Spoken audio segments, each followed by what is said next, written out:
All right, Rabiose, good morning. Let us begin. We have a beautiful daf ahead of us. Today, really an incredible daf. I want to begin by thanking our sponsors. To thank our Talmud Torah sponsors for the month of Cheshvan, Meir and Rachel Gold, for dedicating all the shiurim and drashos this month in memory of Yonah, Tzvi, ben Yosef, Chaim, Elazar, HaKohen, and to thank Noam Leah Efron for dedicating the shiurim and drashos this month in honor and celebration of the 98th birthday of Noam's grandfather, Yosef Hershel, ben Mordechai Halevi. We thank our Daf Yomi sponsors today, Steve Galaska, for a refuah shalema for Steve's father, Nachum Sender ben Etta Rachel, who is having surgery today. We hope that on the merit of our Talmud Torah, he will have a complete and enduring refuah. And we'll say with that, let us begin. One last important piece of information is a very special welcome back to David Schwartz, who Baruch Hashem is never left this year. He's just been on Zoom for the last year and a half. And Baruch Rofei Cholim, your refuah should continue in Meir Hashem. We should be Zocha Meir Hashem to continue to learn together for many years to come. Also, with that, let us begin. We have a next couple of days. We have some really exceptional and incredible Gemara ahead of us. If your Shir Chaverim are not here yet, it's kedai to text them, to tell them that whatever tainug, whatever enjoyment they're getting from Shena right now, from sleep, it's not going to be the same as the tainug from this incredible sugya. So with that, let us begin. Really incredible Gemara. Va'arba prakim ha'olam nidon. The world is judged at 4 different intervals. The Gemara says, B'Pesach ala tvua, the world is judged regarding wheat, regarding grain, on Pesach. Ba'atzeres al peros ha'ilon, by Shavuos, the world is judged regarding the output of fruit of the tree. And Rosh Hashanah, kol ba'ei olam ovrav mufanav kibnei maran. And on Rosh Hashanah, all the inhabitants of the world pass before HaKadosh Baruch Hu, Kibnei Maron. Now we'll see that there's a 3-way machlokes as to how to go ahead and define that term. Shin Amar Hayotzer Yachad Libam Hamevin El Kol Maasehen, which literally translated means HaKadosh Baruch Hu creates them all together. He understands all of their actions. Again, we'll see exactly what the meaning and deeper profundity of that pasuk is. Ubechag Nidon Al Hamayim, and on Sukkos we are judged regarding rainfall, regarding water. So therefore, I will say what the Mishnah introduces us to this idea is that the world is judged at 4 different intervals. And the idea of the 4 different times is that obviously each of these times of judgment corresponds to whatever it is that is occurring in the world at that particular time. So grain is beginning to sprout, Pesach time. Therefore, the world is judged for grain at Pesach.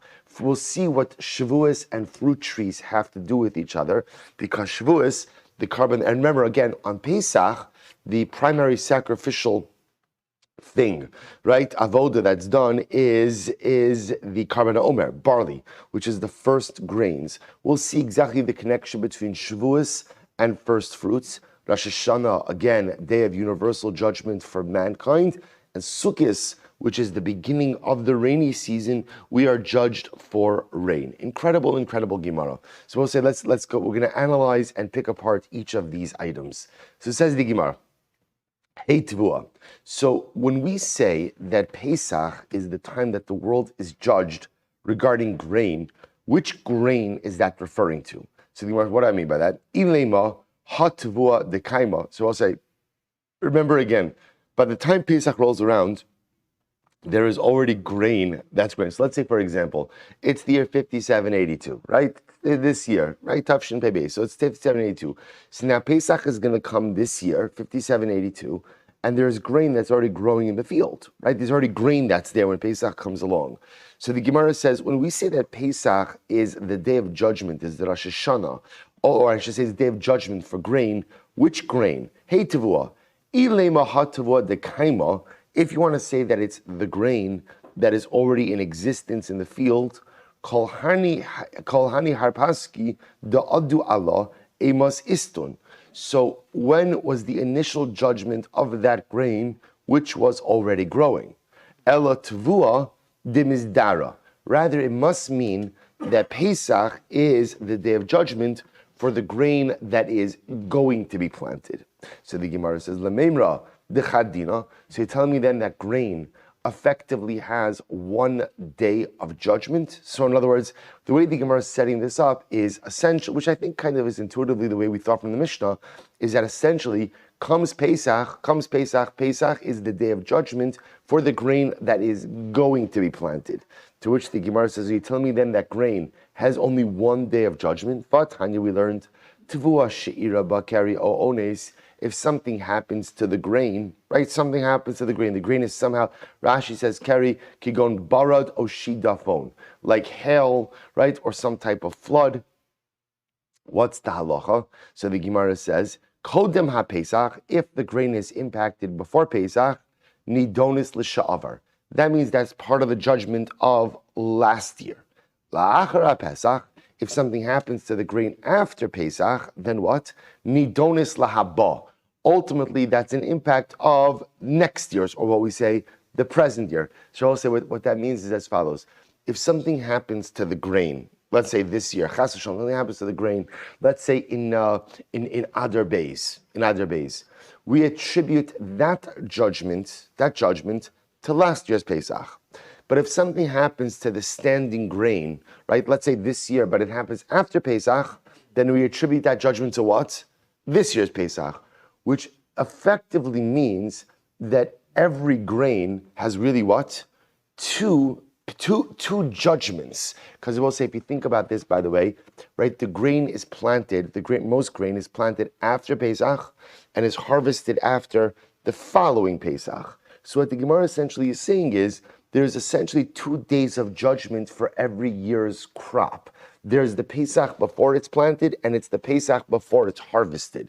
So the Gemara says if something negative happens to the grain, if it's after last Pesach, then ultimately again, if something happened to it, I will walk backwards. If something happened to it before this Pesach, that's the din from last Pesach. If something happens to it after this Pesach, before it's harvested, that's the din in this year's Pesach. Similarly, the Gemara says, the same idea, Adam, we'll say to a person, same concept applies to a human being.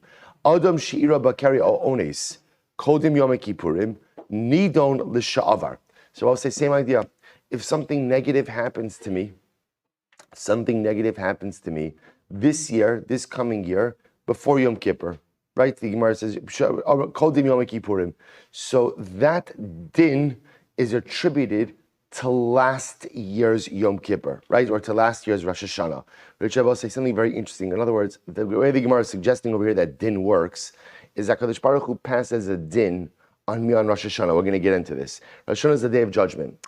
See, interestingly enough, the Gemara's understanding of this for now is that judgment begins this year Rosh Hashanah and essentially goes through next year's Yom Kippur.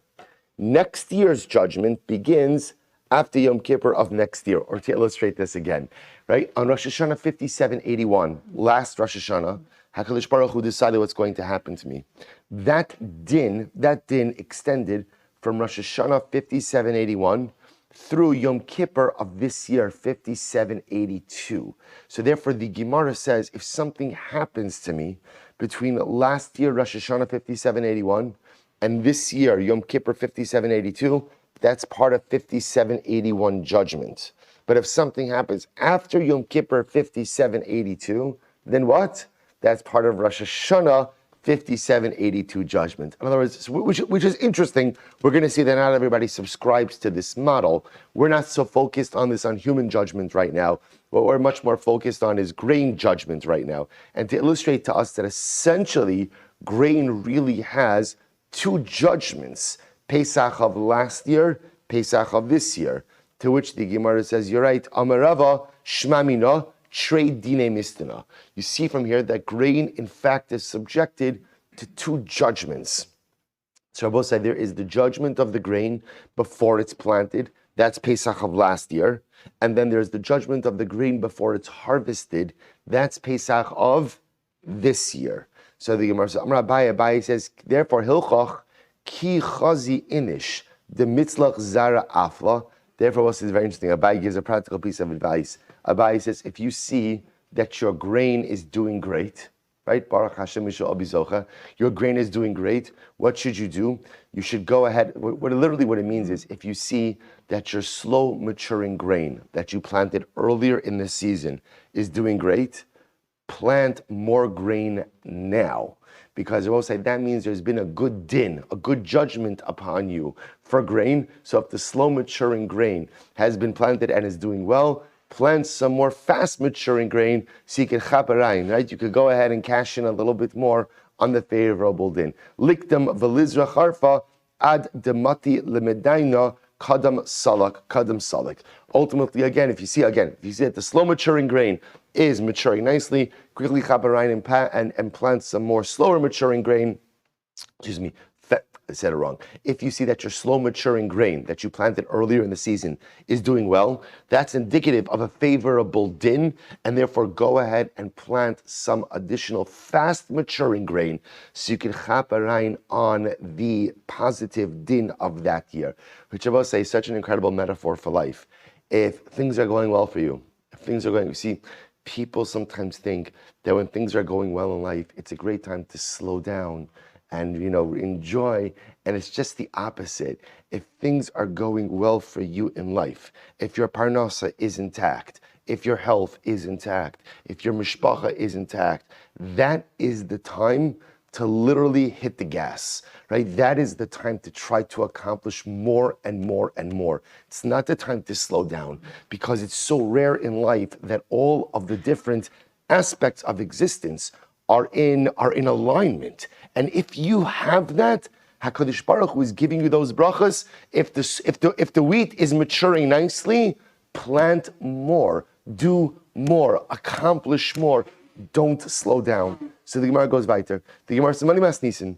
We'll say, whose opinion does our Mishnah reflect? Lo Rabbi Meir, lo Rabbi Huda, lo Rabbi Yosef, lo Rabbi Nassan. We'll say, here we go. So now we're going to see.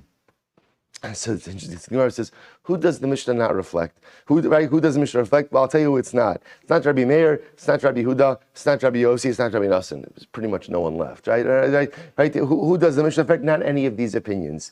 This Sanya, because the Gemara quotes a beautiful, beautiful brayso.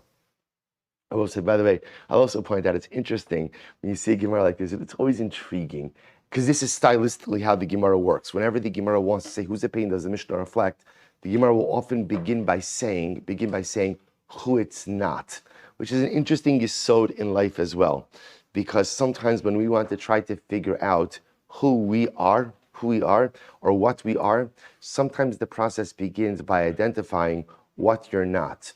But all too often in life, we stop there. We define ourselves by what we're not. I'm not this, I'm not this, I'm not this, I'm not this, which is okay, as long as it's followed up by, I am this, I am this, I am this. In other words, identifying what I'm not is helpful as long as it ultimately yields a reality and an understanding of what and who I truly am. So the Gemara goes right to both say, incredible sugya. Here we go, this Anya. Hakol nidonim b'Rosh Hashanah, ugzar din shalahem nechtam yom kippur. So remember again, let's keep in mind, from the Mishnah's perspective, all we have right now is a statement about Rosh Hashanah. And all the Gemara said, all the Mishnah said was, on Rosh Hashanah, humanity is judged. That's what we have. So watch this brayso. Opinion number one, this is Rabbi Meir. Hakol nidonim Rosh Hashanah, everyone is judged on Rosh Hashanah. Ugzar din shalahem b'yom kippurim. And their judgment is sealed. Gzar din is sealed on Yom Kippur. That's Rabbi Meir, right? So Rabbi Meir has a Rosh Hashanah Yom Kippur model. Judgment on Rosh Hashanah, we'll call it judgment sealed on Yom Kippur. Rabbi Yehuda Omer, Hakol midon b'Rosh Hashanah. Everyone is judged on Rosh Hashanah. Ugzar din shalahem nechtam kol echad ve'echad bizmano. Rabbi Yehuda has an interesting model. He says everyone is judged on Rosh Hashanah. When is judgment sealed? Well, for each and everything in the world, it's sealed at a different time. For example, the Pesach ala Tvua, so the judgment for Pesach is sealed. The judgment, for grain is sealed on Pesach. Ba'atzeres al peros ha'ilan, fruit is Shavuos. B'chag nidon alamayim, water, rainfall is Sukkos. Va'adam nidon b'Rosh Hashanah, ugzar din shelo nechtam b'Yom Kippurim. and man is judged on Rosh Hashanah, and his Gzar Din, his judgment is sealed, is on Yom Kippur. So we'll say, so again, what's interesting in Rabbi Huda's model is Rabbi Huda understands that Rosh Hashanah is the universal day of judgment. Everything is judged on Rosh Hashanah. It's just that the judgment is sealed at different intervals throughout the year. But the initial judgment for everything, man and all of nature, occurs on Rosh Hashanah. That's Rabbi Huda. Next, Rabbi Yossi Omer, both say, get ready for this. Rabbi Yossi Omer, Rabbi Yossi says, Adam nidon b'chol yom. Rabbi Yossi says, man is judged every single day. Every single day. There is no one day of judgment, says Rabbi Yossi. Man is judged every single day. Shnei Amar, Vasif Kidenu Labkarim. Quoting over here, the pasuk from Eov, Vasif Kidenu, we'll see what it means is, we'll darshan the pasuk. Vasif Kidenu, he is remembered or he is judged. Livikarim, we'll see how to darshan that. Rabbi Nassan Omer, Rabbi Nassan says, Adam nidon b'chol sha'ah. Rabbi Nassan says, man is judged each and every day. Man is judged each and every day. Sorry, each and every moment, excuse me. Each and every shah. So we'll say, shah means hour, but more appropriately, shah means every moment. Man is judged every moment. Shnei Amar, la regoim tivchanenu. So we'll say the pasuk again in Eov, it's the same pasuk. It's the same pasuk. Vasif kidenu lavikarim u'leregaim tivchanenu is Eov Zayin Yud Ches. So one is just actually in the first part of the pasuk. Second opinion is actually in the second part of the pasuk. So we'll say, well, we'll analyze each of these particular opinions. But these are the four opinions that the Mishnah does not reflect. So the Gemara says, "V'chisema v'olam Rabbi Huda." Well, maybe it is Rabbi Huda, right? Because remember again, we'll say, what was the opinion of Rabbi Huda? Rabbi Huda said everything is judged on Rosh Hashanah, and respective din is sealed at different intervals. So maybe it is Rabbi Huda. In other words, we'll say, what does the Mishnah say? The Mishnah says the world is judged at 4 different times. But maybe our Mishnah really is like Rabbi Huda. V'chi katani masnisen agzar din. We'll say maybe what the Mishnah meant when it said that the world is judged at 4 times, what the Mishnah meant was what? Judgment is sealed at 4 different times. In other words, maybe the Mishnah reflects the view of Rabbi Huda, namely, universal judgment occurs on Rosh Hashanah. Everything is judged, but that particular judgment is sealed at different times throughout the year for different things. Ihachi, kashya adam. But if that's the case, what do you do about man? Because remember again, see the Mishnah will say makes no mention of what? The Mishnah makes no mention of Yom Kippur. Right? All the Mishnah says is that man is judged on Rosh Hashanah. And the way it makes it sound is that man is judged and judgment is sealed on Rosh Hashanah. There is no mention at all of Yom Kippur. So to which the Gemara says, Amar Rabba, Haytana debei Rabbi Yishmael. You're right. Our Mishnah reflects the view of the Tana debei Rabbi Yishmael. Here we go. The Gemara says, the Tana debei Rabbi Yishmael. Ba'aba prakim ha'olam nidon. The world is judged at 4 different times. The Pesach ala tvua, on Pesach for grain, Batzeres al peras ha'ilan, on Shavuos for fruit of the tree, B'chag nidonin ala mayim, on Sukkot we are judged for rainfall, Va'adam nidon b'Rosh Hashanah, man is judged on Rosh Hashanah, Ugzar din shelo nechtam b'Yom Kippurim, and his judgment is sealed on Yom Kippur. The Gemara says, V'chi katani masnisin atchilas din. And when the Mishnah makes reference to Rosh Hashanah and says that man is judged on Rosh Hashanah, what is that referring to? The initial judgment. In other words, Rabiose say, so what the Mishnah is referring to when it says Adam Nido ben Rosh Hashanah is man's initial judgment is on Rosh Hashanah, but his Gzar Din, the sealing of his judgment, occurs when? On Yom Kippur. So we'll say, so therefore again, we've established now our Mishnah reflects the view of Tana debei Rabbi Yishmael, that everything, now we'll say, so remember, what I want to point out over here is as follows. The Gemara is assuming right now that the opinion reflected in the Mishnah is as follows. On Pesach, grain is judged and verdict is sealed. Right? Shavuos, fruit is judged, verdict is sealed. Sukkot, rainfall judged, verdict sealed. And then Rosh Hashanah is the one exception. Rosh Hashanah judgment is made, but verdict is not sealed until Yom Kippur. So when it's referring to man in the Mishnah, it's referring to Tchilas Din, the initial part of judgment. Good. So we'll say now we have all of these other opinions about the nature of judgment, which actually is quite profound. And nafkamina, so we'll say again, how do you understand when you're being judged in this world by HaKadosh Baruch Hu is not just a matter of semantics. It's incredibly important because it fundamentally impacts how we're going to live our lives. So here we go. Let's analyze these opinions. So the Gemara says, Amar Rav Chisda, my time Rabiose. We'll say, what is Rabiose's logic? Remember again, what did Rabiose hold?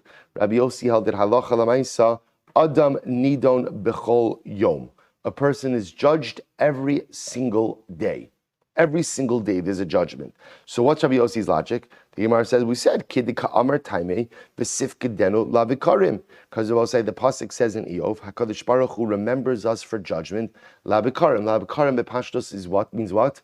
Boker. Every morning, every day, HaKadosh Baruch Hu reminds us, or remembers us for judgment. He judges us every day. So the Gemara says, first wide line, first the intermediate wide lines, we'll say, Anan, Hachi Kamina. No. What we mean to say is as follows.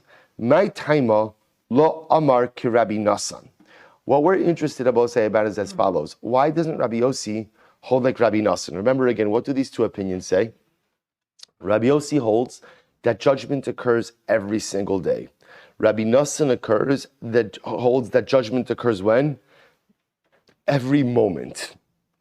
Every moment. Now I will say, remember, they're both quoting the same pasuk. Right? It's just Rabbi Yossi is quoting the first part of the pasuk. Vasif kedenu labikarim. HaKadosh Baruch Hu remembers us for judgment every morning.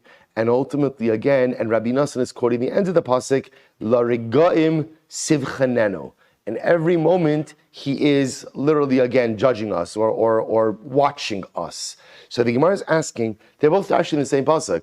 So Rabbi Nasan, why do you choose to dash in the first part of the pasuk and not the second part of the pasuk? So the Gemara says, "Anan hachi kaminon, my time Allah mak Rabbi Nasan." Why does Rabbi Yossi not hold of Rabbi Nasan? To which the Gemara says, because bechina iyune ba'almahi. Because remember again, Rabbi Nasan darshans the second part of the pasuk. La regaim sivchanenu. So Rabbi Yossi will say, the lashon of sivchanenu is iyune ba'alma. Doesn't mean judgment. It just means watching. It just means watching. So what the pasuk is conveying to us is that HaKadosh Baruch Hu watches us at every moment. But sivchanenu is not a lashon of din, not a lashon of judgment. So the Gemara says, 1 second, but Rabbi Yossi, pikida nami iyune ba'almahi. I could ask the same thing about your phrase, because remember again, Rabbi Yossi dashes the first part of the pasuk, vasifkedenu lebikarim. So both said lashon of vasifkedenu means what? Means what? Pakad. Vashem pakad asara. It just means to remember. It doesn't necessarily mean judgment either. Pekida nami iyune ba'almahi. Pekida also doesn't have to mean judgment, right? Pekida could also mean just a simple iyune, looking into something. You're right. In reality, Rabbi Yossi's position, namely that din occurs every single day, that we are judged every single day, comes from a different pasuk. The quotes the pasuk, Lasos mishpat avdo u mishpat amo Yisrael devar yom biyomo. We'll say quotes over the pasuk from Melachim, that ultimately, again, the pasuk says to go ahead and perform the mishpat of his servant and the mishpat of his nation Yisrael, devar yom biyomo, each and every day. Which I will say, Rabbi Yossi darshans to mean what? Mishpat, judgment, occurs each and every day. That's the lesson over here. Mishpat, judgment, occurs each and every day. Vam Rav Chisda. So the Gemara just goes on a tangent here for just a moment. We've had this before. Vam Rav Chisda, Melech v'tzibor, Melech nichnas tchila. There's another important impact of this particular pasuk. It teaches me that if both the king and the tzibor await judgment, what's the halacha? Melech nichnas tchila ladin. The king goes in for judgment first. Shene'amar lasos mishpat avda u mishpat amo Yisrael. Because the pasuk says first HaKadosh Baruch Hu does the mishpat of his servant, which is a reference to the king, and then a mishpat of the nation. My time, why does the king go in for judgment before the nation? So on a basic level, it's not appropriate for the king to wait in the waiting room. Right? It's not appropriate for the king to wait while the nation is being judged. The other possibility is that halacha l'maisa, we want the king to be judged before the anger of HaKadosh Baruch Hu flares up as a result of the iniquity of the nation. So therefore, again, I just want to point out something very important over here. So what we've just established is that Rabiose's idea that literally, again, Adam nidon b'chol yom, that a person is judged each and every day, is not really from the pasuk in Eov, but rather it's from the pasuk in Malachim, Lasos mishpat avda u mishpat amo Yisrael dvar yom biomo. Mishpat occurs each and every day, which Rabiose is an incredibly profound idea. So the Gemara says, Rabiose, listen to this, get ready. I'm Rabbi Yosef, get ready for this. Rabbi Yosef says, Kiman matzla ha'idna akitsiri va'amiri. So say, this is absolutely incredible. So Rabbi Yosef says, let me ask you, why do we daven today, or according to whose opinion do we daven regarding weakness and illness each and every day? Now, what does that mean? Take a look at Rashi. HaKatsiri umari, Rashi says, Mefarshim Mesechus Nedarim, Katsiri cholim, Merii tamidi chachamim shein teshushe koach. So again, Rosa, listen to what Rav Yosef is saying over here. Rav Yosef is asking, we daven every day for refuah shalema, right? We daven for a whole bunch of things. Now, we'll say, so if we're davening every day for refuah, we're davening every day for parnasa, for illness, for weakness, for all things we daven for, in accordance with whose theological model of judgment is prayer for things each and every day appropriate? So the Gemara says, listen to this, Kiman, Rabiose. It's like Rabiose, because Rabiose holds that there is a new judgment each and every day. So therefore, I daven each and every day for a favorable judgment. So I just want to point out, what the Gemara's shaila is predicated on is the following. If you hold that Adam nidon b'Rosh Hashanah, that a person is judged Rosh Hashanah, and my judgment is sealed on Yom Kippur, then I will say that poses an incredible theological question, which is, what's the point of prayer? Then what's the point of prayer? So why am I davening for people to have a refuah shalema? HaKadosh Baruch Hu decided already if someone's going to live or someone's going to die. And what's the point of davening for parnasa? HaKadosh Baruch Hu already determined how much I'm going to have. Or what's the point of davening for children? HaKadosh Baruch Hu determined I'm going to have them, I'm not going to have them. So we'll say it's a profound theological question about the interface between prayer and divine judgment. So the Gemara is asking, Rabbi Yosef is asking a very simple question. We daven for refuah. So according to whose model are we davening for refuah? So the Gemara says on the most basic level, Rabiose. Because Rabiose holds there is no one day of judgment. Every day is a day of judgment. The other possibility I will say is as follows. Kirabanan, ukid Rabbi Yitzchok. Dam Rabbi Yitzchok, Yafet Sa'akali Adam, Bein Kodem Gizardin, Bein La'achar Gizardin. We'll say this is incredible. It can even be according to Rabbi Yitzchok. How so? Because Rabbi Yitzchok holds that halacha l'maisa, tza'aka, tefillah, is always powerful and impactful, both before the verdict and after the verdict. So Rabbi said this is incredible, because what the Gemara introduces us to is as follows. Even if you hold that halacha l'maisa, there is a din, and there is a sealed judgment on Rosh Hashanah, Yom Kippur, that does not mean that it's unchangeable. That does not mean that it's unchangeable. That tefillah has the ability, tefillah has the power to go ahead and even change a sealed divine verdict, which is a fascinating theological idea. I'm going to draw your attention now to Tosas for just a moment. You see Tosas, Kibman Maslina Idna Tziri V'Amerik Rabiose. We'll see, we do not have time for this, but we're going to do it anyway. Because sometimes something's important enough, you have to make the time. So it says Tosas. So again, we'll say, this is such an incredibly, we'll say everybody struggles with this idea. You know, I just want to point out, this question, the Rambam deals with it in Hilchos Tshuva. Right? The Rambam says in Hilchos Tshuva, he says, how is Tshuva possible?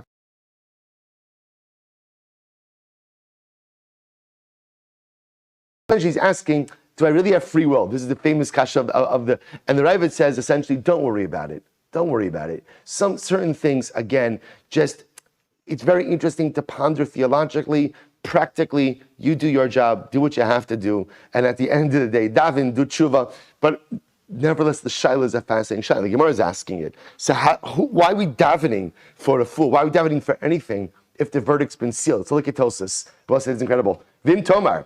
The Gemara says, but and there's a much more global shaila. Vim Tomar the Rabbana nami mila matzlina and rifa'inu aberchas hashanim.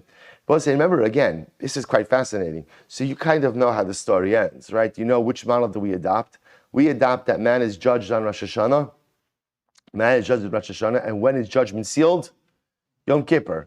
Okay, not really Yom Kippur, maybe it's Hoshana Rabbah, or Shmini Atzeres. If you're a good chassid, you can get until Chanukah. If you're a really good chassid, Tu B'Shvat, push it a little bit more Purim. Then again, there are opinions that say Pesach, and once you're at Pesach, it's pretty much ready up until Elul. Right? But bottom line, we adopt the model that says judgment on Rosh Hashanah, Rosh Hashanah Yikasevun, Ubiyom Tzom Kippur Yechasemun. But yet, Anshe Knesset Gedola, right? Chazal wrote Shmona Esrei. And Shmona Esrei is filled with what? Requests. Shmona Esrei in its essence is a petitional prayer. So as Tosfos, if we believe that judgment is sealed in Yom Kippur, why did Anshe Knesset Gedola put all of these requests in Shmona Esrei? Va'od, Rabbi Huda Damar Hacha, Adam Nidam Rosh Hashanah, Ugzar Din Shal Nechtam Yom Kippurim, Har Parakam de Shabbos, Hanichnas Levaker Chol, the Omer Hamalko B'Yirachim Alecha, Va'acholi Amo Yisrael. Furthermore, even Rabbi Huda, who says explicitly over here that judgment is sealed in Yom Kippur, he says in Shabbos that when you go to visit the sick, you should daven for the person. You should say, Hamakom Yirachim Alecha. Hashem should have compassion on you and upon Kol Chole Yisrael. So obviously, even Rabbi Huda, who holds that din is sealed on Yom Kippur, is saying you should daven for someone to have a refuah. Vom Rabbeinu Tam, we'll say, here we go. This is incredible. Vom Rabbeinu Tam, the Shalo Yachle. So we'll say, this is incredible. Rabbeinu Tam says, we don't daven not to get sick. We don't daven not to get sick. Why don't you daven not to get sick? Both say, this is incredible. According to Rabbeinu Tam, because whether or not you're going to get sick, that's been decided. That's been decided. So whether or not I'm going to get sick, that's been decided. El Rabiose. Rabiose. So again, Rabiose now, remember, in Rabiose's model, that man is judged each and every day. Every day is a new judgment. You could daven not to get sick. But according to all the other models, or many of the other models, where my din is decided on Rosh Hashanah, whether I'm going to get sick or not get sick, that's already been decided. Aval sheyisrape matzlinan. What do we daven for? We daven for refuah. See, because even if the gzar din is that I'm going to get sick, when I'm going to get healed, how I'm going to get healed, that's the variable in life. Aliba de kuli alma. The Masa Yachlu, listen to this. The Masa Yachlu Nigzar. When and how I'm going to get sick, that's already been decreed. Masa Yisrapu. When I'm going to be healed, Lo Nigzar. That has not been decreed. Va'amar b'reish hanodeh min ha'mavushal ahach Rabiose katsiri mamish Meir Rabbana v'Hashana atzalina aktsiri sheisrapu v'amri hainu Rabbana shlo yachlu. Mashu v'salam berchas hashanim hainu l'kama perkin shem pasku gisham mu'atim shardin ha'makam mizmanan. So again, this is incredible. So what Rabbeinu Tam essentially says is as follows. That, and it's actually fascinating. I've never thought about this before. Right? If you think about it, what do we say in Shemona Esrei? We say, Rifa'inu Hashem v'nei rafei. We ask Hashem to heal us. What don't we ask for? What don't we ask for? Right? We don't ask not to get sick. Which I will say, by the way, I just have to say, I just want to tell you something amazing. Think about what's happened over the pandemic. The global panic that's been created. Why? Think about this in just a moment. Why? Because everything's been about what? The avoidance of getting sick. The avoidance of getting sick. The avoidance of getting sick creates global panic. We've lived through this. Rabbeinu Tam says, this is incredible. Whether you're going to get sick or not going to get sick, that's from the Ribono Shalom. This is not like a like an anti-COVID protective measures. I want to be clear. Right? I'm just saying it's an incredible thing. We don't daven in Shemona Esrei not to get sick. We don't daven not to get sick, because whether you are going to get sick or not going to get sick, says Rabbeinu Tam, that's HaKadosh Baruch Hu. That's HaKadosh Baruch Hu. When there's a gzar din with that, there are certain things that are pre-programmed already at the beginning of the year. What I daven for is rifa'inu. Now, I just want to point out, there are those who argue on this theological construct, which we will get to. Obviously, Rabiose argues on this construct, because according to Rabiose, there's a new din each and every day. There's a new din each and every day. So therefore, every day I can daven, I got sick yesterday, I don't want to get sick today. But according to the model of the Rabbanan and pretty much everyone else, well, except for Rabbi Nassan, that there's a din on Rosh Hashanah, a gzar din on Yom Kippur, sickness, it's going to happen or it's not going to happen. What I daven for is rifa'inu, which Rabbi say in life, there are certain things that are unavoidable, certain things that are going to occur. What I have the control over through my tfilos and ma'asim tovim is the duration and nature of impact. That's what I have control over, which, I'm sorry? No, of course you put in your, of course. You put in the Shabbos also, correct. But again, whether or not you're going to get better or not, that's up to HaKadosh Baruch Hu. You have to put, you always have to, putting in your Ishtadlus always goes with that. But I'm just pointing out something amazing.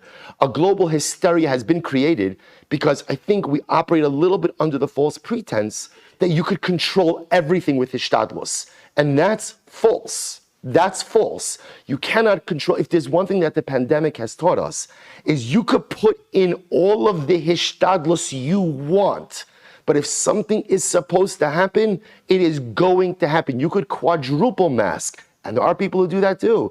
And at the end of the day, if HaKadosh Baruch Hu wants something to occur, a little organism to affect you, it's going to affect you. Does it mean you don't put in hishtadlus? Of course not. You have to. Greg's 100% right. You put in hishtadlus in everything, but there is a hashkafas Chaim that there are certain things that are going to occur. Certain things, no matter what precautions you take, there are certain things that are going to occur. That is the greatest Musar Haskell of this pandemic. So what I daven for, says the Rabbeinu Tam, is not to get sick, because that's determined.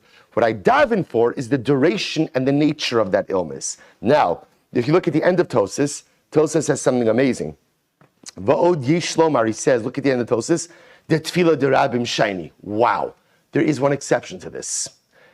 So tefillah of the rabbin, so congregational prayer, right? Tefillah is a better word for tefillah the rabbin, not congregational prayer. What is it? Communal prayer. Thank you. Communal tefillah, communal prayer. Listen to this. This is incredible. The gzar dinam nikra kidel kamon. So Rabbi say, listen to this. Individual prayer, says Rabbeinu Tam, cannot overturn the gzar din. In other words, so individual prayer, if HaKadosh Baruch Hu determined that I'm going to get sick, my individual tefillah cannot overturn that. Communal prayer can. Tefillah derabim absolutely has the ability to do so. So which is just absolutely incredible. So sometimes we don't understand the gift we have in tefillah b'tzibur. Just again, davening in the morning, in the weekday morning, it has to move fast. That's just the klala of Adam Arishon. You're only going to eat by the sweat of your brow. So we don't have the time or the luxury during the week to daven as we should. It's got to be fast, it's got to be efficient, and it's got to move, right? If you get to say every single word in Shacharis, that means that the shul's doing something wrong, right? That's wrong. It's not supposed to happen that way, right? So I'll say it's supposed to be fast, furious, mamish, like no one's business, right? You're supposed to say, I think I saw a blur of Psuki de Zimra go by there. That's a good davening, right? I just want to point out, the truth is, all kidding aside, just being here and davening with a tzibur, just being with a tzibur and davening with a tzibur is so powerful. It's so incredibly powerful. And I say this especially to the chevra, because I always like, it's always a remarkable thing, because there's a bunch of guys here who, because of work, right, daven, don't even get to stay till the end of davening, are in and out, and you should never for a moment think that that's not impactful, and that's not powerful, and that's not important. Even if a person finishes the daf and you've got 12 minutes because he carpools or whatever else, that's meaningful and impactful. That's tefillah b'tzibur. The ability to daven in a beis medrash with other Jews is so incredible. It's a gift. It's a gift, and it's the kind of gift that can literally change a universe. Rabbeinu Tam says, you're right, if I'm on my own, there's only so much I can do. But if I'm with the tzibur, I could overturn anything and everything. Incredible. We'll say, okay, so like I said, good. We had plenty of time for that Tosis. That's perfect. Let's go weiter. So we'll say, all right, so let's go. So I just want to point out, there's so much more in that Tosis, but here you see the theological construct of Rabbeinu Tam. There are certain immutable parts of judgment, says Rabbeinu Tam, which I can't control. What I can control is how they play out, the duration and the intensity. Or alternatively, I can't alter it if I'm on my own. But with tefillah b'tzibur, anything could be changed. Back to the Gemara. Let's go right there. So the Gemara says, Tanya, Am Rabbi Yehuda Mishum Rabbi Akiva, Mipnei Ma Amra Torah Heviu Omra B'Pesach, So we're expanding now a little bit on these 4 Rashi Hashana. So Rabbi Yehuda said in Rabbi Akiva, Mipnei ma amar Torah hevia omer bePesach. Why does the Torah say bring the carbon omer on Pesach? Mipnei sha Pesach zman tevuahu. Because Pesach is the beginning, right? Is the time of grain. We'll say, remember again. Now the only grain that's mature Pesach time is barley, right? Wheat matures a little bit later in the season, more by Shavuos. But the first grain, barley, is already mature by Pesach. So therefore, HaKadosh Baruch Hu says, Heviu lefanai omer, the Pesach, kedei shetisparech lachem tevua shebesados. HaKadosh Baruch Hu says, bring me an offering of grain, bring me an offering of barley, in order that your grain will be blessed in the fields. Which Rabiose is such an incredible yisod. What does that mean? Rabiose, if you want bracha in your gashmius, make sure to use it for ruchnius. Right? That is the secret to material success. You want blessing in your material wealth, use your material wealth for a higher purpose. If somehow you use your gashmius as a way to bring you closer to HaKadosh Baruch Hu, so you live a comfortable life, and living a comfortable life allows you to learn more, allows you to daven more. So say people make the mistake. The moment that your gashmius takes away from your ruchnius, so the moment that your work comes at the expense of your neshama, is the moment that HaKadosh Baruch Hu says, why should I give you that bracha? Why should I give you a bracha if that bracha comes at the expense of your ruchnius? It doesn't make any sense. If a person is blessed with gashmios, that bracha comes about if it facilitates, enhances, and enables ruchnius. So HaKadosh Baruch Hu says, you want grain? Fantastic. Bring it as a carbon. Bring it as a carbon. Bring the first grain as a carbon, and ultimately in order that the grain of your field shall be blessed. Next. Why does the Torah say bring the shtei lechem? Which Rabiose was a carbon of grain of wheat. Shtei lechem, the 2 loaves on Shavuos. So the Gemara says, first of the widest lines, in order that the fruits of the tree should be blessed. Now, what do the fruits of the tree have to do with the shtei lechem? So Rashi points out over here, shtei lechem yeratza peiros ha'ilan shein matirin lahavi bikurin. Oh, it's supposed to be very interesting. You can't bring bikurim, first fruit, until you bring the carbon of the shtei lechem. So even though the shtei lechem ultimately again is not fruit, it's wheat, but it's the bringing of the shtei lechem that allows for the bringing of bikurim, the first fruit, and therefore in the schus of bringing the shtei lechem, the fruits are blessed. Now Rashi quotes something amazing. I will say this daf is it's like we found gold, like treasure. So Rashi says, "Vani shamati Rabbi Yehuda tamei de'azla kiman damer b'Sanhedrin eitz sha'achal adam harishon chita haisa." I will say this is pretty beautiful. So Rashi says the other possibility is Rabbi Yehuda espouses the opinion of Sanhedrin that the tree that Adam Harishon, the forbidden fruit that Adam Harishon ate, was actually not a fruit at all, but rather it was wheat. It was wheat. And therefore again, Rabbi Yehuda says, we bring shtei halechem, wheat, on Shavuos, so that the fruits of the field should be blessed. Quite beautiful. Why does the Torah say that there's nisa chamaim, the water libation on Sukkos? Kadosh Baruch Hu says, pour water on the Mizbeach before me on Sukkos, in order that ultimately, again, you should have bountiful rainfall. So we'll say, you see the same theme over and over. Use the Gashmios for the facilitation of Ruchnios, and HaKadosh Baruch Hu says, I'll bless your Gashmios. If there is a divide between your material life and your spiritual life, HaKadosh Baruch Hu says there's no point in me giving you the Gashmios. But if the Gashmios facilitates and enables the Ruchnios, HaKadosh Baruch Hu says, I'll bless it all. I'll say this and how beautiful this is. Malchias zichronos v'shofros. And I will say ultimately again, say before HaKadosh Baruch Hu says on Rosh Hashanah, say before me Malchios, which speaks about God's monarchical identity. Zichronos, that HaKadosh Baruch Hu remembers everything. The shofaros, and all the different sections of the shofar of the past and the shofar of the future Mashiach. Malchios, kadesha tamlichuni aleichem, say Malchios in order to coronate me on you. Zichronos, remembrance, kadesha yala zichronechem lefanei letova. So say Zichronos in order that I should remember you favorably. Ubama, and with what? So I will say, Bama means, and with what should you coronate me? And with what are you remembered before me positively? B'shofar. We'll say, how do we affect Malchios and Zichronos on Rosh Hashanah? Malchios and Zichronos is affected ultimately again through the mechanism of the shofar. Rabbi Avo.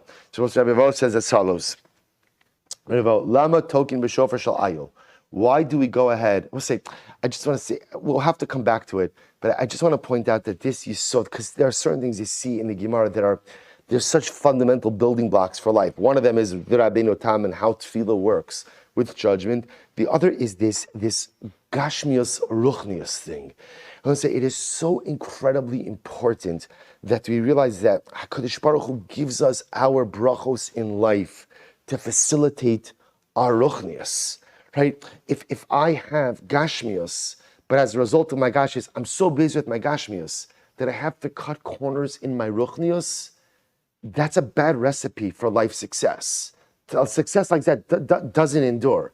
So if my, we'll say, and this happens, it's easy to be pulled into this, that my work, everything is so, I have so much responsibility, I have to cut this corner, I have to cut that corner, I can't do this, I can't be, we'll say, it's just not it's not something about Avera, it's not a recipe for success. The moment that my gashmius comes at the expense of even the smallest piece of ruchnius, think about this for just a moment. Why should HaKadosh Baruch Hu give me the bracha of gashmius if my gashmius is taking away from my ruchnius? It doesn't make sense. It's just a bad divine decision. It's just a bad allocation of resources. So we have to be so careful that the more materially we have, that enables us to produce more spiritually and not the opposite. That's the secret of material success, that your gashmios doesn't take away from your ruchnius, fakir, just the opposite. It enables even more ruchnius. We'll have to come back to that at some point because we're good. Let's go back there. Rabiose says as follows: Lama tokim b'shofar shel ayil. Why do we use a ram's horn on Rosh Hashanah? Amar HaKadosh Baruch Hu tiku lefana b'shofar shel ayil. Blow the ram's horn before me on Rosh Hashanah. Kedei she'ezkar lachem akedas Yitzchok ben Avram. The ram's horn is there in order to go ahead and remember the Akedah. Both say, listen to this. Uma'ala ani aleichem, and when you sound the shofar, ki'ilu akaratem es atzmechem lefanai. I count it as if you have sacrificed yourself before me. Both say, I want to say something. There's so much to say on this as well. One very quick idea. The Rebbe Rabbunim Pshischa says something amazing. He says, why do we use a shofar? Right? Remember again, the shofar is reminiscent of the ayil, of the ram. Right? Avram doesn't sacrifice Yitzchok. I don't want to ruin the story for anyone, right? Avram doesn't sacrifice Yitzchok. He sacrifices the ayil. So the Rebbe Rabbunim Pshischa says, wouldn't it be so better, instead of taking the ram of an ayil, we should take a knife. Take a knife, right? Why isn't that? Well, let's should take a knife, l'zecher the Akedah. Why taking the horn from l'zecher Akedah? So the Rebbe says something incredible. He says, because the entire message of the Akedah is that HaKadosh Baruch Hu doesn't want us to die al Kiddush Hashem. HaKadosh Baruch Hu wants us to live al Kiddush Hashem. Rabbi Silber says such an amazing thing, and he says, it's easy to die al Kiddush Hashem. Why? The Rav says, you only have to do it once. You just have to summon up the courage to do it once. But to live al Kiddush Hashem, as we know, is a daily struggle. Every day there's a struggle to live al Kiddush Hashem. So therefore, again, something amazing. So the Rebbe Pshischa says, we dafka take the horn of the ram, because the horn of the ram symbolizes the fact that HaKadosh Baruch Hu didn't want Yitzchok's death.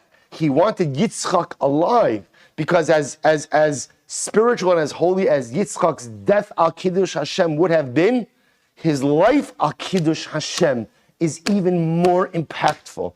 And that's what HaKadosh Baruch Hu wants. So on Rosh Hashanah, we take the horn of the ayil to remind ourselves that HaKadosh Baruch Hu wants us to live lives al Kiddush Hashem.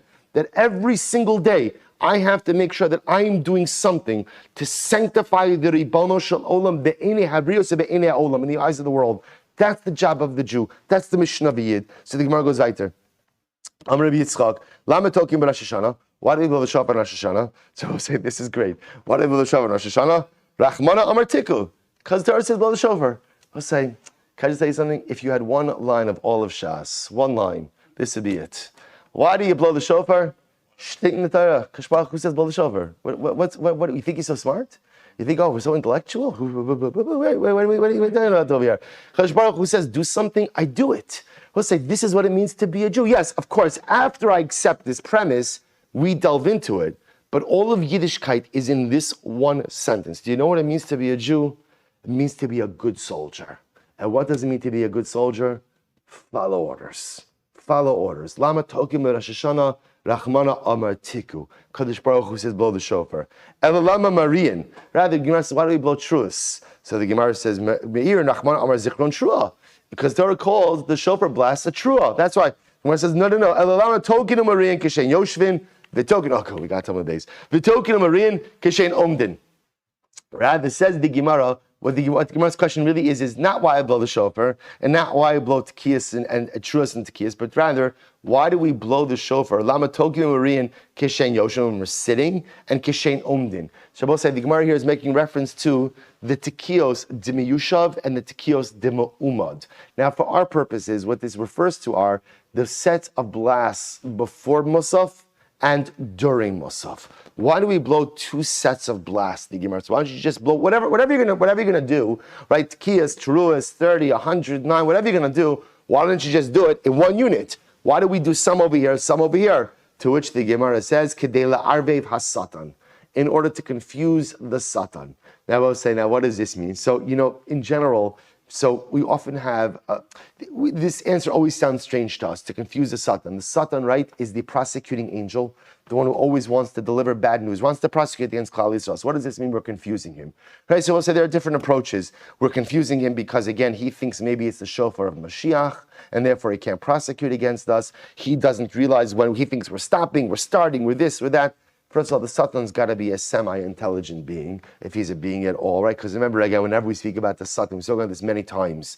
Satan doesn't refer necessarily to something external. It refers to something internal, the self-sabotaging mechanisms. But even if it's something external, even if there is really an angel who prosecutes against us, it's got to be a semi-intelligent being. So by now, probably, again, 5,782 years into the creation of the world, probably caught on, right? He's probably gotten his hands on a machzer, right? So chances are he knows what we're doing. So we'll say, look at Rashi. Rashi says something so profound. Kedei la'arvev shelo yastin kishayishma Yisrael mechabevin es hamitzvos misasis min dvorov. We'll say Rashi says you're right. It doesn't mean you confuse him that he doesn't know what's going on. It means you confuse him in that he's unable to articulate his negative arguments against Klal Yisrael. Why?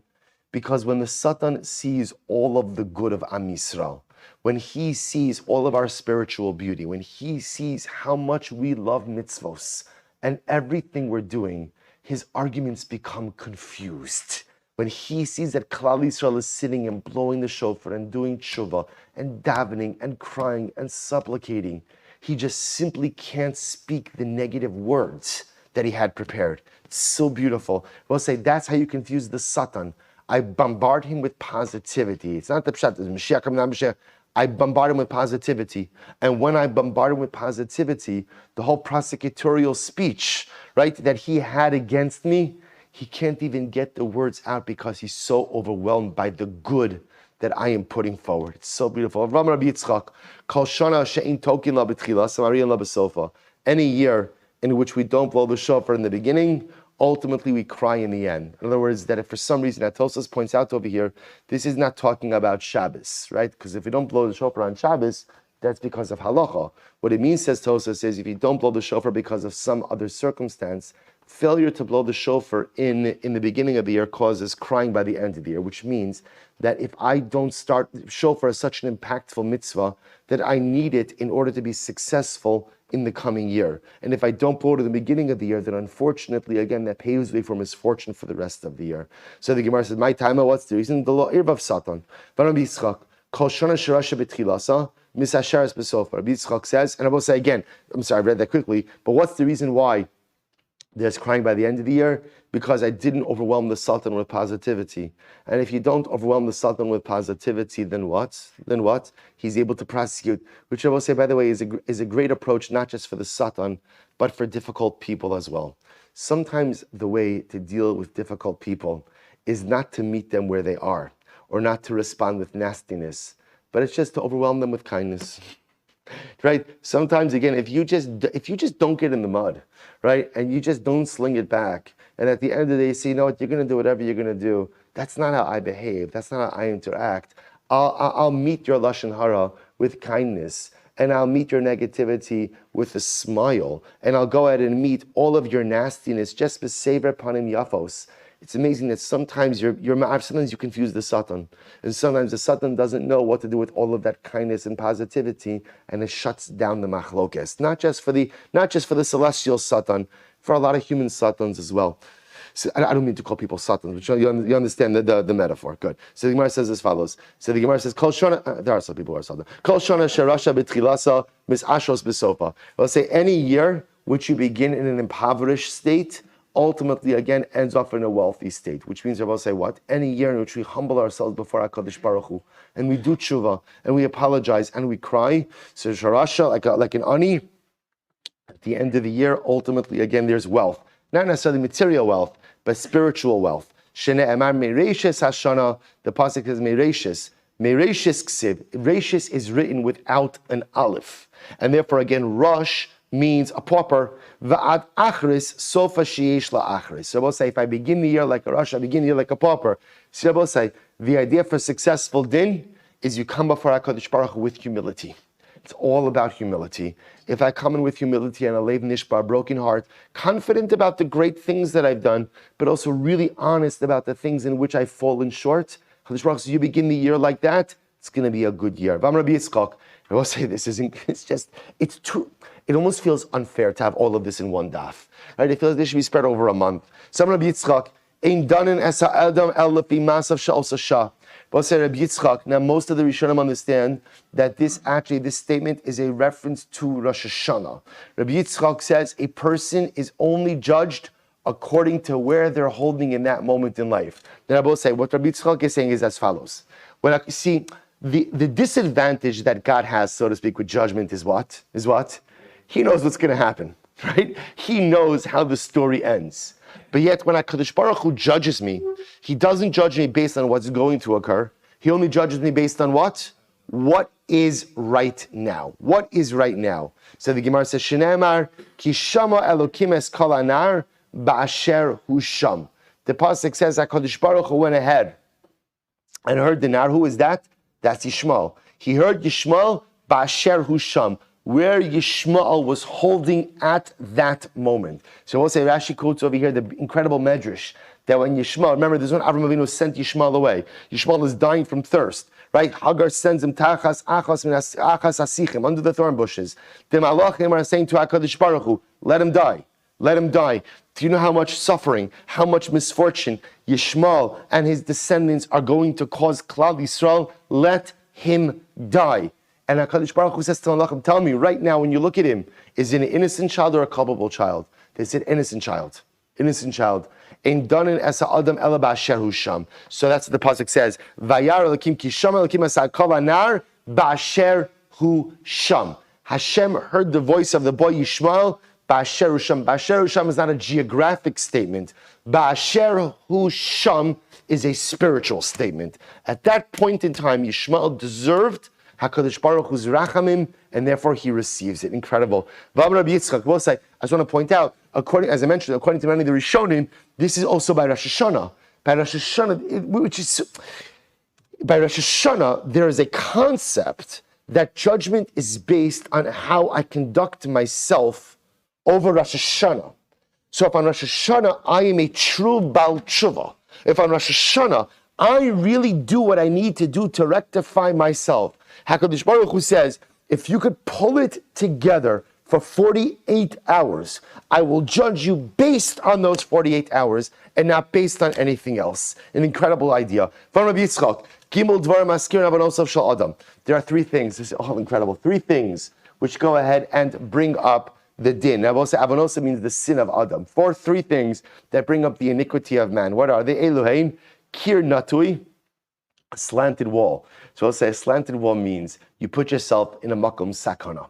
If a person puts themselves in a makom sakana, it must be because they think that they have requisite merit to save themselves. Really? You think you have requisite merit? Anytime you think you have requisite merit, that causes the Beis Din Shamal, the celestial court, to examine your car. So, we'll have to stop over here. It's perfect. I just want to point out we're right on schedule. Don't get worried over here. We're going to start tomorrow morning in Meretz Hashem at 5:45 as well, just so we have the opportunity. Well, don't worry, everything equals out. We'll say Shekayach in Meretz Hashem. This is for the next couple of days. We have dapim like this, so an incredible adventure ahead. Shekayach, everyone. Blair. Yankee. No.